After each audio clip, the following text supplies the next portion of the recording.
Rastî jî pêvajoya gelekî zehmet û gelekî girîng in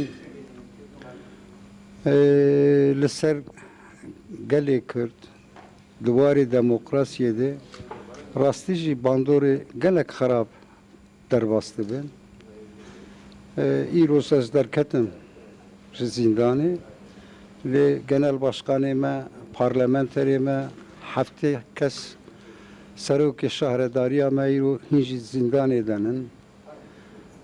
Em bawerin kî di demek kurtasî de demek nêz de aqilekî hevpar derkeve holê piskirêkê îrok li rojevê nin ev piskirêkana jî ji holê rabin.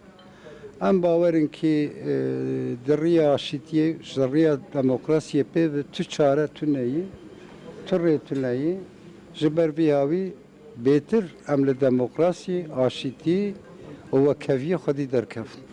Rojek em ji nav zîndanê derketim du hevalê gelekî hêja li qewîşa min diman Firat Anlî Cebar Leygera.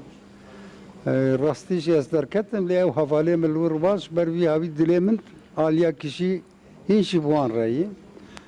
Ez hêvîdarim ki ev hevalê me gişî di demek Kurd de di demek nêz de bigêşin azadiya xwe. Rast e yani vê em dibînin yani îro aloziyê gelek mezin derbas dibin. Rastî jî di warê demokrasiyê de gelek alozî henin. Lê rastî jî em vê zanin ki hetek li vê derê aşîtî wekevî û mafê însana, hiqûqê însana, hiqûqê gelê Kurd